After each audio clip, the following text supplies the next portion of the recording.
3 فرقوں کو زواجر بھی دیے جاتے ہیں، مومنوں کو، منافقوں کو اور اہل کتاب کو۔ مومنوں کو زواجر دیے جاتے ہیں 3 آیتوں میں۔ زجر یعنی کہ ایک قسم کا ڈانٹنا، آیت نمبر 3 میں، جسے ہم جھڑکنا بھی بولتے ہیں، اس کو زجر بولا جاتا ہے۔ آیت نمبر 3 میں، آیت نمبر 13 میں اور آیت نمبر 30 میں مومنوں کو زواجر دیے جاتے ہیں پیار بھرے انداز میں، اور منافقوں کو 6 آیتوں میں زواجر دیے جاتے ہیں۔ اہل کتاب کو 12 آیتوں میں زواجر دیے جاتے ہیں۔ مومنوں کے ڈبل منافقوں کو اور منافقوں کے ڈبل اہل کتاب کو زواجر دیے جاتے ہیں۔ دوسرا حصہ جو آیت نمبر 135 134 تک ہے، اس دوسرے حصے میں 8 احکام بیان کیے جاتے ہیں بین الرائی و رعیت، بادشاہ اور عوام دونوں کے مابین، رعایا اور حکومت دونوں کے مابین 8 احکام بیان کیے جاتے ہیں، کچھ بادشاہ کے لیے، کچھ عوام کے لیے، کچھ دونوں کے لیے۔ ان دونوں کے ایک دوسرے پر حقوق ہے، اور 9واں حکم بطور تنویر بیان کیا جاتا ہے آیت نمبر 126 میں۔ پھر تیسرا حصہ جو آیت نمبر 135 سے لے کر آخر تک ہے، اس تیسرے حصے میں بیان کیا جاتا ہے 3 فرقوں کا، مومن، منافق اور اہل کتاب۔ ان 3 فرقوں کو زواجر دیے جاتے ہیں۔ مومنوں کو زواجر 2 آیتوں میں دیے جاتے ہیں، منافقوں کو زواجر 17 آیتوں میں دیے جاتے ہیں، اور اہل کتاب کو زواجر 9 آیتوں میں دیے جاتے ہیں۔ اہل کتاب جو منافقوں کے استاد تھے، وہ آخر میں منافقوں سے ڈاؤن ہو گئے، منافق اونچے چلے گئے۔ ہمیشہ استاد سے آگے بڑھنے کی کوشش کرتا ہے، استاد سے آگے بڑھنے کی کوشش، استاد کی سیٹ حاصل کرنا چاہتا ہے۔ اسی وجہ سے اہل کتاب چونکہ ان کے استاد تھے، لیکن یہ اپنے استادوں سے بھی آگے بڑھ گئے، ان کو زواجر زیادہ مل گئے۔ شاعر کہتا ہے منافق کے بارے میں، وَكُنْتُمْ رَعًا جُنْدِ إِبْلِيسٍ فَارْتَقَمْ بِالْحَالِ وَحَتَّى صَارَ إِبْلِيسُ مِنْ جُنْدِكَ۔ منافق تم پہلے ابلیس کی لشکر کے ایک سپاہی تھے، اب تم اس حد کو پہنچ گئے کہ ابلیس تمہارے لشکر کا سپاہی بن گیا۔ منافق یہ تھے۔ تو سورت کا مقصد ہے بیان ان امور کا، کاموں کا جن کے نافذ کرنے سے معاشرے میں اصلاح آتی ہے، جہاد اور انصاف کے لیے راستے کھلتے ہیں۔ اور سورت 3 حصوں میں تقسیم بھی ہے۔ سورت کا نام ہے سورت النساء۔ نساء عورتوں کو بولا جاتا ہے۔ جیسے اس صورت میں کمزوروں کا بیان کیا جاتا ہے، مظلوموں کا بیان کیا جاتا ہے، اس صورت کو صورت الضعفاء نام دینا چاہیے تھا، کمزوروں کی صورت۔ لیکن اللہ تعالیٰ خوب جانتا ہے اپنے کاموں کو۔ اللہ نبی کریم نے وہ نام دیا اس صورت کو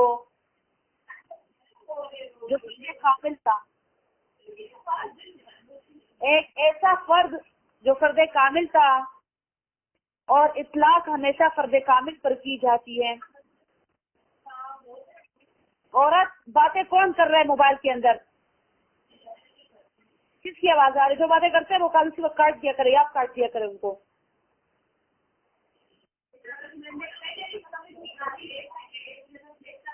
عورت ہمیشہ سے کاٹ دے ان کو، جو بھی ہے۔ عورت ہمیشہ سے مظلوم رہی ہے، محکوم رہی ہے، اور عورت کے ساتھ ہمیشہ سے زیادتی کی گئی ہے۔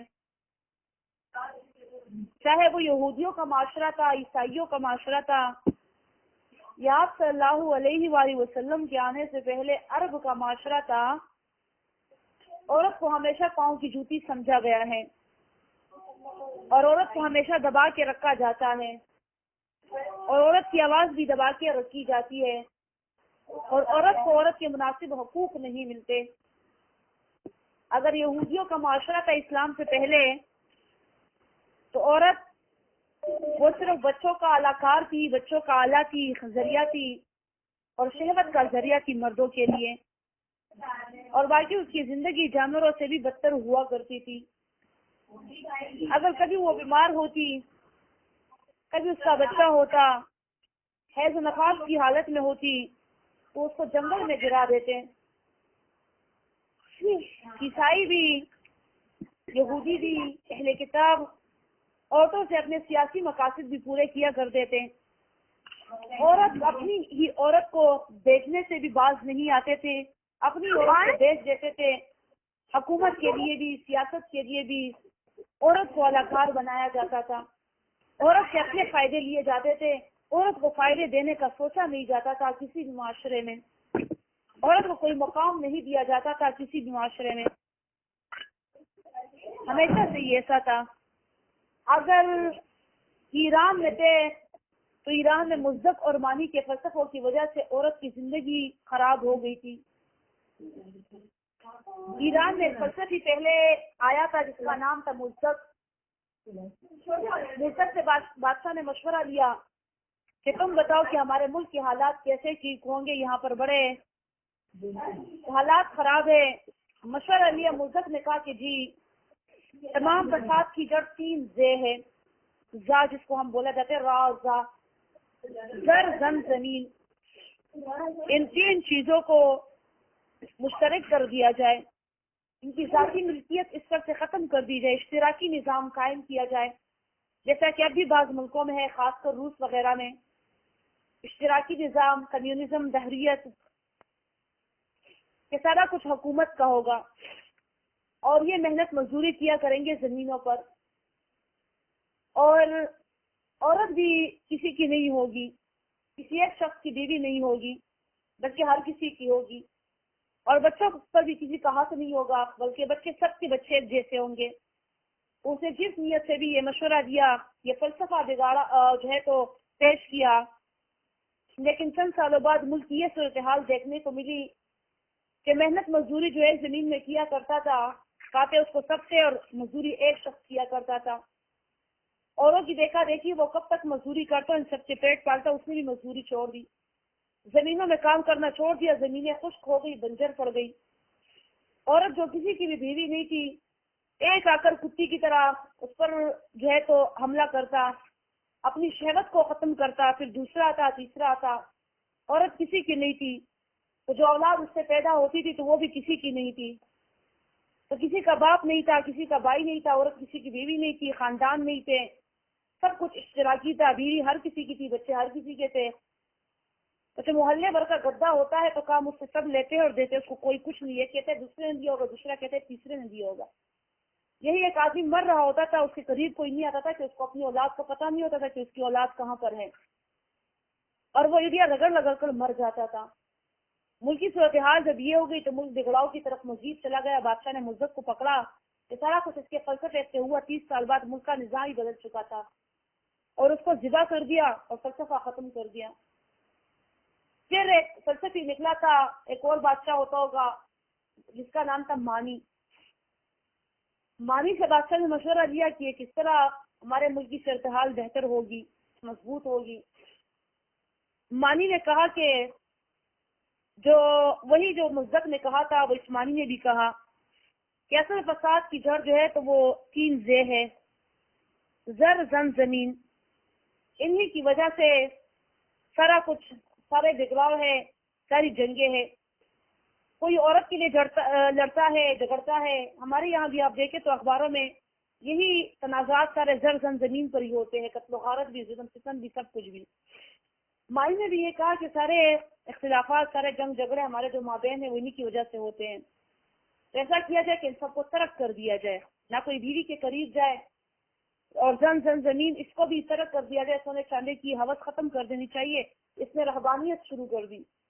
جب ملک کے سارے راہب بن گئے، رہبانیت شروع ہو گئی، دنیا سب نے ترک کر دی، شادیاں کرنی چھوڑ دی، عورتوں کے قریب جانا چھوڑ دیا۔ 30 سال کے بعد ملک کا نقشہ ہی بدل چکا تھا۔ جو بوڑھے تھے تو وہ مر چکے تھے، جو جوان تھے تو وہ بوڑھے ہو چکے تھے، اور 30 سال سے کوئی بچہ پیدا ہی نہیں ہوا تھا۔ بادشاہ کو فکر لگ گئی کہ میرا تو کوئی سپاہی نہیں ہے، فوج میں کوئی ہے ہی نہیں، اب اگر مجھ پر مخالف ملک حملہ کرتا ہے تو میرے پاس جوان نہیں ہے، میں بوڑھوں کو لے کر ان پر حملہ کروں گا، اب یہ کیا ہوگا؟ مانی کو پکڑا کہ سارا فساد کا جڑ جو ہے، تو سارے فساد کی جڑ یہی ہے، اس کو کاٹ دیا جائے۔ اس کی گردن کاٹ دی گئی اور اس فلسفے کو ختم کر دیا گیا۔ مطلب یہ کہ ہمیشہ فساد کی جڑ، ہمیشہ ہر جرم کی بے گناہ مجرم وہ عورت ہی ٹھہرائی جاتی ہیں۔ اب دیکھیے ہمارے گھریلو ماحول میں بھی، معاشرے میں بھی، ہر جگہ عورت کو ہی فساد کی جڑ بتایا جاتا ہے۔ عورت کے ساتھ ہمیشہ سے ایک دوسری طرح کا سلوک کیا گیا ہے۔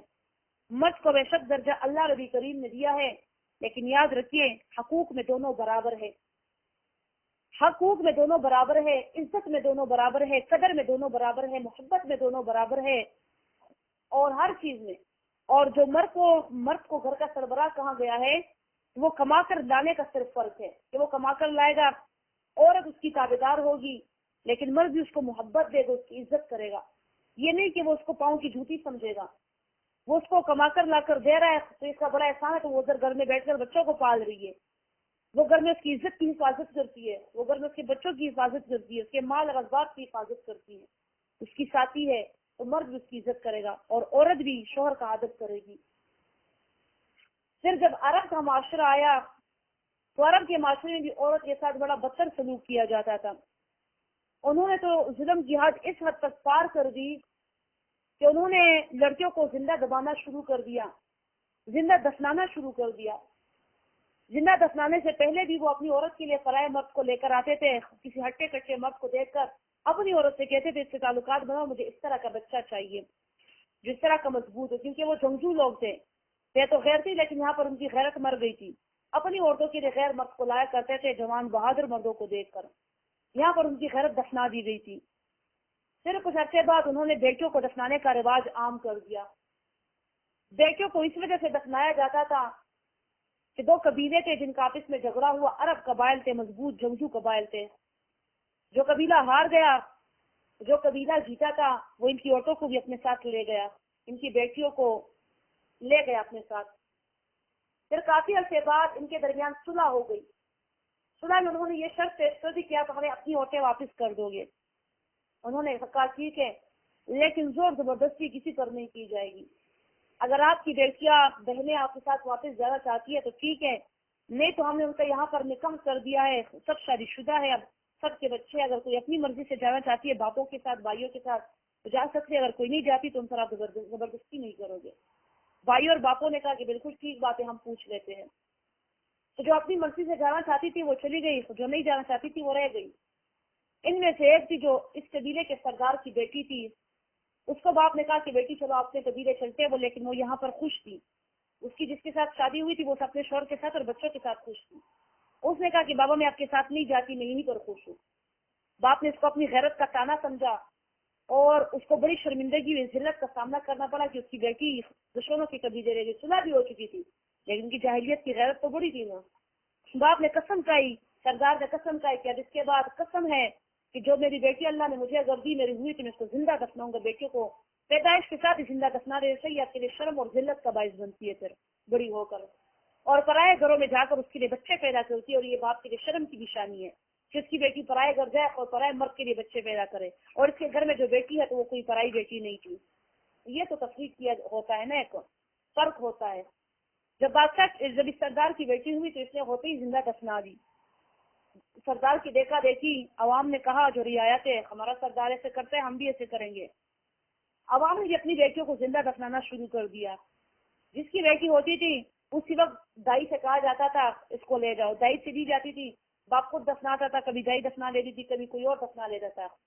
زندہ دفنائی جاتی تھی، مارا جس کو نہیں جاتا تھا، جس کے بارے میں اللہ ربی کریم فرماتے ہیں وَإِذَا النُّفُوسُ زُوِّجَتْ، جس کے بارے میں اللہ ربی کریم فرماتے ہیں وَإِذَا الْمَوْءُودَةُ سُئِلَتْ بِأَيِّ ذَنبٍ قُتِلَتْ، سورہ تکویر میں وَإِذَا الْمَوْءُودَةُ سُئِلَتْ، اور جب زندہ دفنائی جانے والی سے پوچھا جائے گا قیامت کے دن، بِأَيِّ ذَنبٍ قُتِلَتْ، تم کس جرم کے باعث دنیا میں ماری گئی تھی۔ ان لڑکیوں کا مقدمہ اللہ لڑے گا، کیونکہ ان لڑکیوں کا مقدمہ کسی نے دنیا میں درج نہیں کیا تھا۔ کوئی فالتو انسان بھی دنیا میں گھر کا فالتو ترین بندہ ہو، واقعی ظالم ہو، قاتل، اس کو بھی اگر کوئی مارتا ہے نا، اس کا مقدمہ سب لڑتے ہیں، رپورٹ درج کراتے ہیں۔ اس کا کس نے رپورٹ درج نہیں کرایا تھا، کس نے مقدمہ نہیں درج کرایا تھا، کیونکہ اس کے دفنانے والے، مارنے والے اپنے ماں باپ تھے۔ میں کس کے ہاتھ پہ اپنا لہو تلاش کروں، کس کے ہاتھ پہ اپنا لہو تلاش کرتی؟ تمام شہر میں پہنے ہوئے ہے دستانے، لیکن وہ تو اس کے اپنے ماں باپ ہے، کس کے ہاتھ پہ لہو تلاش کرتی؟ اللہ تعالیٰ اس کا مقدمہ لڑے گا کہ بتاؤ بندی تم کس جرم پر ماری گئی تھی، زندہ دفنائی گئی تھی، تو وہ زندہ دفنا دیتے تھے۔ ایک صحابی ہے، رسول اللہ صلی اللہ علیہ وآلہ وسلم نے ان سے پوچھا کہ تم لوگ کس طرح اپنی بیٹیوں کو دفناتے تھے؟ مطلب حیرت والی چیزیں ہیں نا، عقل جس کو نہیں مانتی، اس طرح کے واقعات ہیں۔ نبی کریم صلی اللہ علیہ وسلم نے پوچھا کہ یہ کس طرح دفنایا جاتا تھا؟ صحابی نے کہا کہ یا رسول اللہ، میں کسی اور کا کیا واقعہ سنا، میں آپ کو اپنا واقعہ سناتا ہوں۔ میں شام جا رہا تھا تجارت کے لیے، میری بیوی سب امید سے تھی۔ میں نے اپنی بیوی سے کہا کہ اگر بیٹی ہوئی تو اس کو زندہ دفنا دینا، اگر بیٹا ہوا تو اس کو چھوڑ دینا۔ اس نے کہا ٹھیک ہے یا رسول اللہ۔ میں 6 سال بعد واپس آیا، اور وہ کی لڑکیاں جو ہوتی ہیں، لڑکیاں بھی وہ بہت جلدی جوان ہو جاتی ہے اور بڑی ہو جاتی ہے۔ 9 سال کی عمر میں ان کی لڑکیاں جو ہے تو بالغ ہوتی ہے، اور لڑکے بھی 10-11 سال کی عمر میں بالغ ہو جاتے ہیں، لمبے ہوتے ہیں۔ ماحول بھی گرم ہے، اب ہوا بھی گرم ہے، اور خوراک بھی ان کا گرم ہے، کھانے پینے بھی گرم ہے۔ تو میں جب آئی تو میرے صحن میں آنگن میں ایک لڑکی گھوم رہی تھی۔ میں نے اپنی بیوی سے پوچھا کہ یہ کون ہے؟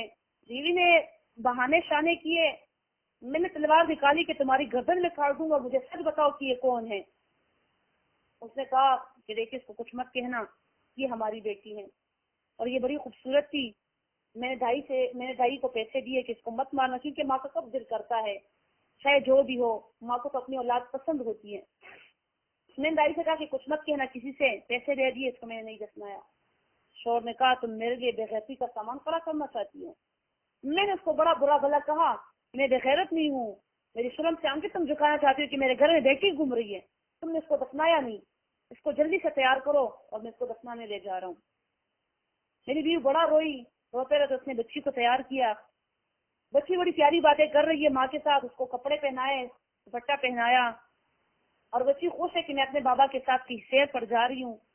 بچی اب آپ سے بڑی محبت کرتی ہے، بیٹے اتنے نہیں کرتے جتنی بیٹیاں کرتی ہیں، اور وہ بھی ہوش بچی تھی، کوئی پیدائش والی بچی نہیں تھی، 6 سال کی 5 سال کی بچی تھی۔ میں نے بچی کو گود میں لیا، روانہ ہو گیا۔ بچی سارا رستہ مجھ سے باتیں کرتی رہی، میں نے اس سے کوئی بات نہیں کیا رسول اللہ، یہاں تک کہ میں ایک میدان میں گیا، اور ایک میدان میں اس کے لیے میں نے کسی درخت میں جھولا ڈالا، اور میں یہاں پر قبر کھودنے لگا، اس کے لیے گڑھا کھودنے لگا۔ تھوڑی تھوڑی دیر بعد یہ بچی آتی، اپنے پلو سے میری داڑھی صاف کرتی کہ بابا آپ کی داڑھی میں مٹی لگ چکی ہے، ادھر دے میں صاف کر دوں، اور پھر چلی جاتی۔ یا رسول اللہ، میرے دل میں پھر بھی رحم نہیں آیا۔ بیٹی مجھ سے پوچھتی رہی کہ آپ کیا کر رہے بابا، میں نے جواب نہیں دیا، یہاں تک کہ میں نے اس کو پکڑا اور اس گڑھے میں ڈال دیا۔ وہ چیخ رہی تھی، پوچھ رہی تھی بابا آپ میرے ساتھ کیا کر رہے ہیں، آپ ایسا کیوں کر رہے ہیں؟ یا رسول اللہ، میرے دل میں پھر بھی رحم نہیں آیا۔ میں نے زندہ 5 سالہ بچی پر مٹی ڈال دی اور وہاں سے نکل آیا، اس کی چیخیں میرا پیچھا کرتی رہی۔ اتنا سن کر آپ علیہ الصلوۃ والسلام کی آنکھوں سے آنسو دارے مار رہی تھی، داروں کی صورت میں آنسو نکل رہے تھے، اور فرمایا چپ کرو، بس چپ کرو، اتنے ظالم تھے تم لوگ۔ تو یہ وہ وقت تھا جب وہ اپنی بیٹیوں کو زندہ دفناتے تھے۔ ایسے وقت میں ایک فرشتہ صرف انسان اللہ نے پیدا کیا، ایک انسان تھا جس کا نام تھا ساسا ابن ناجیہ۔ ایک دن اس نے کسی آدمی کو دیکھا جو اپنی نومولود بچی کو لے کر جا رہا تھا دفنانے۔ اس نے اس کو سمجھایا کہ دیکھو اس کو نہ دفناؤ، اللہ نے تمہیں اولاد دی ہے، زندہ انسان ہے۔ اس نے نصیحت کی، بات نصیحت جس کو کی جاتی ہے نا، وہ اس عمل پر خوش ہے تو وہ آپ پر بگڑ جاتے ہیں۔ اس نے کہا اگر تم اتنے اچھے ہو تو تم لے لو اسے، میں نے اس کا کیا کرنا ہے، میں نے اس کو دفنانے جانا ہے۔ اس نے کہا سچ کہتے ہیں، مجھ پر بیچ دو گے اس کو؟ کہتے ہاں میں بیچ دوں گا۔ کہتے کیا چاہیے تمہیں؟ کہتے 2 اونٹ مجھے چاہیے۔ 2 اونٹوں کے عوض اس نے وہ پرائی بچی خرید لی، پرایا آدمی نے پرائی بچی خرید اور 2 اونٹ اس کو دے دیا، جو اپنے لیے اونٹ پسند کرو جو تمہیں پسند ہو اور اسے لے جاؤ۔ پھر صاحب ناجیہ یہ مشہور ہو گئے، ایسے مشہور ہو گئے کہ کوئی بھی اپنی بیٹی کو لے کر جاتا تو دوسروں سے کہتا کہ صبر پہلے صاحب ناجیہ سے پوچھا اگر وہ تمہاری بیٹی کو خریدنا چاہے تو۔ اسی طرح ہر کوئی صرف اپنی بیٹی کو دفن کرنے کے بجائے صاحب ناجیہ کے ہاتھوں 2 اونٹوں کے وقت فروخت کر دیتے تھے۔ اور جب نبی کریم صلی اللہ علیہ وآلہ وسلم آئے، جاہلیت کا دور ختم ہوا، تو صاحب ناجیہ کے گھر 140 لڑکیاں تھیں جو اس نے ماں باپ سے خریدی تھی 2 اونٹ کے عوض، اور وہ ان لڑکیوں کی اچھی طرح سے کفالت بھی کیا کرتا تھا اور اپنی بیٹیوں کی طرح ان کے لیے جہیز وغیرہ بھی بنایا کرتا تھا، ان کی شادیاں بھی کیا کرتا تھا۔ یہ صاحب ناجیہ یہ مشہور شاعر فرزدق جو عربی مشہور شاعر ہیں، یہ ان کے دادا تھے۔ تبھی فرزدق اپنی شاعری میں اپنے دادا پر کافی فخر بھی کرتے دکھائی دیتے ہیں۔ یہ ان کا پھر وہ کرتے تھے اور ان کے لیے وہ بھی کرتے تھے جہیز وغیرہ، یہ پھر مسلمان بھی ہو گئے تھے صاحب ناجیہ۔ تو عورت کے ساتھ ہمیشہ کے ساتھ بے ایمانی کی جاتی تھی، اس کو بس اولاد کا مشینری سمجھا جاتا تھا۔ اس کو آج بھی بعض علاقوں میں بعض جگہوں میں عورت کو مکمل کام اور اولاد کا مشین سمجھا جاتا ہے کہ بس یہ مشین سے اب بچے نکلتے ہیں اور یہ ہمارے لیے کام کرے گی، جوتے کی نوک پر رکھتے ہیں اور ماں باپ کی مانتے ہیں۔ ماں اگر کہہ رہے تمہاری بیوی نے ایسا کیا تو آ کر بیوی پر ظلم توڑنا شروع کر دیتے ہیں، اگر وہ جائز اور ناجائز ہو۔ لیکن تمہیں کس نے حق دیا کہ تم بیوی پر ہاتھ اٹھاؤ؟ عورتوں کے تو آپس میں چک چک پک پک ختم ہی نہیں ہوتی۔ ساس بہو اگر دن بھر لڑتی ہے شام کو پھر بولنا شروع ہو جاتی ہے، تم بیوی کے ساتھ کیوں تعلقات خراب کرتے ہو، تم بیوی کو کیوں مارنا شروع کر دیتے ہو؟ ہاں اگر وہ واقعی کوئی اس طرح کام کرے جسے تمہاری ماں کی انتہائی ذلت اور بےزتی ہوئی ہو تو پھر اس کو تم سمجھاؤ، خیر کس طرح نہ کیا کرو۔ ماں سے بھی کہو کہ آپ بھی حوصلہ رکھے اور بیوی سے بھی کہے کہ تم بھی حوصلہ رکھو، لیکن یہ نہیں کہ ماں کے سر پر ماں جھوٹی موٹی باتیں بتا دیتی ہے اور خواہ کر بیوی پر ظلم توڑنا شروع کر دیتا ہے۔ یہ مرد نہیں ہوتے، میں ان مردوں کو مرد نہیں سمجھتی، یہ ہماروں سے بھی بدتر ہوتے ہیں۔ مرد تو وہ ہوتے ہیں جن میں مردانگی ہوتی ہے، جو حق کو حق سمجھتے ہیں اور باطل کو باطل سمجھتے ہیں، جن کو تفریق کرنا آتا ہے، جن کو یہ پتا ہوتا ہے کہ میری بیوی کا کتنا ظلم ہے اور میری ماں کا کتنا ظلم ہے۔ بلکہ عورتیں ایک دوسرے پر ظلم کرتی ہیں، ان کی زبانوں کی ایسی خارش ہوتی ہے، دن بھر یہ ایک دوسرے سے لڑتی اور جھگڑتی رہتی ہے۔ ساس بہو پر تنز کرتی ہے، بہو جو ہے تو ساس کو بڑ بڑ کرتی ہے، تو سنا نہیں سکتی، ذرا وہ بھی ڈرتی ہے، ذرا دبکے رہتی ہے، پیچھے بڑ کرتی رہتی ہے۔ کیا وہ عورتیں ٹھیک نہیں ہوتی، سدھرتی نہیں ہے، بس گزارا کرنا پڑتا ہے۔ مرد عورتوں کو بھی نہیں بتانا چاہیے اپنے مردوں کو، نہ بیوی کو شوہر کو بتانا چاہیے کس سے کہانیاں، اور سارا اور نہ ساس کو جو ہے تو اپنے بیٹے کو بتانا چاہیے بیوی کے اس پر۔ پہلے یہ ماں اس کے لیے بیٹے کے لیے کہتے چاند سی بہو میں نے ڈھونڈ کر لانی ہے، 3 سال 4 سال 5 سال 6 سال 7 سال تو جوتی ان کی گر جاتی ہے بہو ڈھونڈنے میں، اور پھر جب ان کے بیٹے کا گھر وہ آباد کر دیتی ہے، بیٹی کو بلاخر بیوی سے محبت ہو جاتی ہے اور ان دونوں آپس میں خوش باش رہنے لگ جاتے ہیں، تو اس کو فکر لگ جاتی ہے ہائے میرا بیٹا مجھ سے چھین دیا۔ تو بیٹا تم سے چھین، ہم دونوں کے اپنی قریبی تعلقات ہے، تمہارا حق بھی اگر وہ ادا کر رہا ہے تم خوش ہو جائے کہ تمہارا بیٹا اس بات پر خوش ہے کہ اپنی بیوی کے ساتھ خوش ہے۔ اگر تمہارا بیٹا اپنی بیوی کے ساتھ خوش نہ ہوتا تو پھر بھی تمہارے دل کا مرض ہی ساری زندگی رہتا، ہائے میں کیوں اپنے بیٹے کے لیے ایسی بہو لے آئی کیا وہ اس کو پسند ہی نہیں ہے۔ بس بیٹا اور بیٹی یہ بہو بھی واپس میں خوش ہے تو تم بھی خوش ہو جاؤ۔ تو یہاں پر جب تک فقوہ ختم نہیں ہوتے اور مرد بھی بات پر عورت پر ہاتھ اٹھانا شروع کر دیتا ہے۔ یہ مردانیت کی کمی ہوتی ہے ان مردوں میں جو عورت پر ہاتھ اٹھاتے ہیں، مردانگی کی کمی ہوتی ہے مردوں میں جو عورت کو بات پر ڈراتے ہیں کہ طلاق دے دوں گا، اپنا حق اختیار کر لوں گا، اپنا حق استعمال کر لوں گا۔ ان کو سدھارنا نہیں آتا، محبت سے پیار سے عورت کو سمجھانا نہیں آتا، تو یہ طلاق اور مار کا جو ہے تو جھنڈا اٹھاتے ہیں۔ ہم ان عورتوں کے بھی خلاف ہے جو آزادی مارچ کے نعرے لگاتے اور ننگی ہو کر باہر نکلتی ہیں، لیکن ہم ان مردوں کے بھی خلاف ہے جو عورتوں پر بلا وجہ ظلم ستم کرتے رہتے اور اپنے حقوق ان کو جتلا کر بتاتے کہ میں تیرا شوہر ہوں، تم شوہر ہو، صحیح ہے شوہر، لیکن کیا ہو تم؟ میں بھی تو بیوی ہوں، میں بھی تو کسی گھر سے آئی ہوں، میرے بھی حقوق ہے۔ مرد کے اگر حقوق ہے تو عورت کے بھی حقوق ہے۔ اگر کہیں پر عورت ظالم ہے تو ایسا بھی نہیں ہونا چاہیے۔ بعض اوقات شوہر بالکل ہی دب کر رہتا ہے اور بیوی اس پر شیرنی کی طرح ہوتی ہے، تو یہ قانون بھی ٹھیک نہیں ہے۔ برابری کا قانون ہونا چاہیے، مرد بیوی کے حقوق ادا کرے، بیوی مرد کے حقوق ادا کرے، تو معاشرہ سے بھی برابری سے ہی معاشرہ درست رہتا ہے۔ تو اسلام آیا، اسلام نے عورت کو مقام دیا، اسلام نے عورت کو عزت دی، اسلام نے عورت کو نام دیا، یہاں تک کہ نبی کریم صلی اللہ علیہ وآلہ وسلم نے فرمایا کہ اگر کسی آدمی کی 3 بیٹیاں ہیں اور اپنی 3 بیٹیوں کی کفالت اچھے طریقے سے کرے تو وہ آدمی میرے ساتھ جنت میں ہوگا، تو ان آدمیوں کے لیے ان کی کفالت کے بدلے جو ہے تو جنت ملے گی۔ ایک صحابی نے کہا یا رسول اللہ اگر 2 بیٹیاں ہوگی کسی کی، نبی کریم صلی اللہ علیہ وآلہ وسلم نے فرمایا اس کے لیے بھی جنت ہوگی۔ ایک کے بارے میں نہیں کہا کیونکہ ایک بیٹی کسی پر بوجھ نہیں ہوتی، ایک تو پھر لاڈلی ہوتی ہے، ایک بیٹی کا بوجھ ہوتا ہی نہیں، ایک لاڈلی ہوتی ہے، کئی بھائیوں کی بہن ہوتی ہے یا بھائی نہ بھی ہو تو وہ تو پھر اکلوتی ہوتی ہے، لیکن 2 بیٹیاں اور 3 بیٹیاں تو ان کا ذرا بوجھ ہوتا ہے، ان کی قسمت سے بھی ماں باپ ڈرتے ہیں تو وہ اچھی طریقے سے دینی تربیت بھی کرتے ہیں، دنیاوی تربیت بھی کرتے ہیں، اخلاق ان کو سکھاتے ہیں، بے حیائی سے ان کو دور رکھتے ہیں، غلط کاموں سے ان کو دور رکھتے ہیں، تو یہ ماں باپ جو ہے تو یہ جنت میں جائیں گے ان بیٹیوں کی وجہ سے۔ نبی کریم صلی اللہ علیہ وآلہ وسلم نے پھر یہ بشارت دی۔ ایسے ہی نبی کریم صلی اللہ علیہ وآلہ وسلم نے پھر فرمایا حبب الیہ من دنیاکم النساء وطیبا، حبب الیہ من دنیاکم النساء وطیبا، پسند ہے مجھے تمہاری دنیا میں سے عورتیں اور پاکیزہ خوراک، پاکیزہ خوراک یا خوشبو دونوں معنی اس کے۔ عورتیں پسند نہیں کہ مجھے شادی کے لیے پسند ہے، نہیں، میں اس دنیا میں آیا ہوں تاکہ میں اس مظلوم جس کو ہمیشہ کے لیے قرار دیا گیا ہے عورت، میں اس عورت کو اس کے حقوق دے سکوں۔ میں آیا ہوں اس لیے تاکہ میں عورتوں کو ان کا مقام دے سکوں۔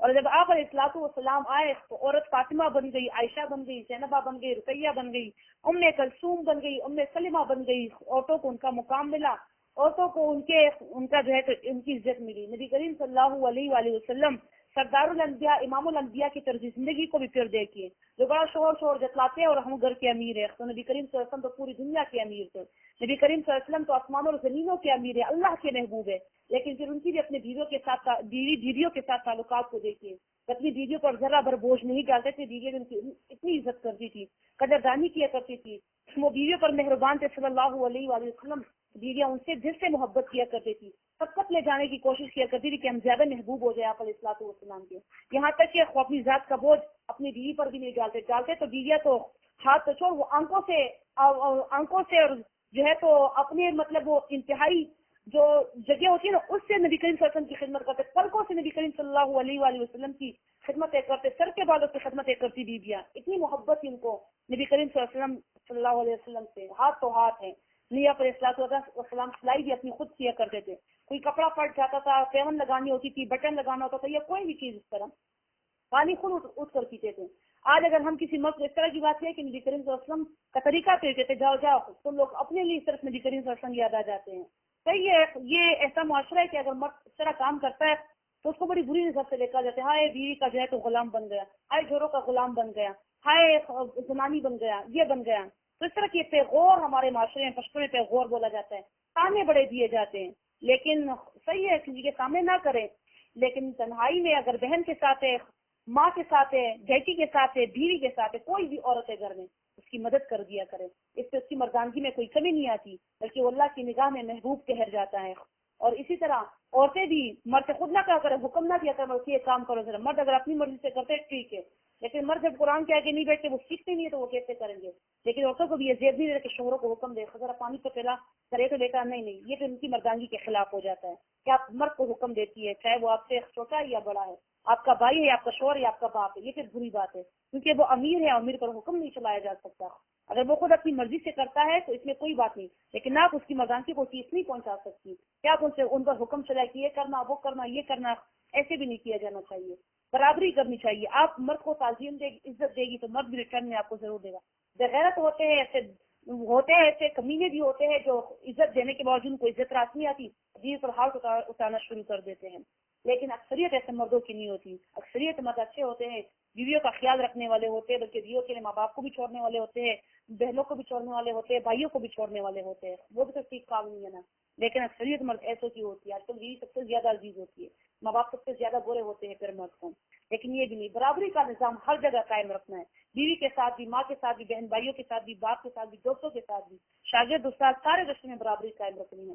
تو یہ سورہ نساء اس کو تبھی کہا گیا اس سورت کو کہ اس میں نساء جو تھی، عورتیں جو تھی تو وہ فرد کامل تھی، ہمیشہ سے ان کے ساتھ ظلم کیا جاتا تھا، ہمیشہ ان کو پاؤں کی جوتی سمجھا جاتا تھا، اور ہمارے معاشرے میں بھی سمجھا جاتا ہے، اور خاص کر یہاں ہمارے ان علاقوں میں جو قبائلی لوگ ہوتے ہیں، جو سخت پٹان ہوتے ہیں، وہ اسی طرح ہی کرتے ہیں، عزت بھی بہت کرتے ہیں، لیکن وہ مطلب بیویوں کے ساتھ اتنا اٹیچ نہیں ہوتے. تنہائی میں ہوتے ہوں گے لیکن بغیر یہ شرم بھی ان کو آتی ہے. شاید یہ بھی بات ہے, شرمیلے بھی ہوتے ہیں ذرا ادھر کے مرد, یہی بات ہے. لیکن اتنا وہ نہیں ہوتا جتنا میں باقیوں کو دیکھتی ہوں, باقی جگہوں میں, باقی علاقوں میں اتنا بیوی کے ساتھ وہ نہیں کرتے.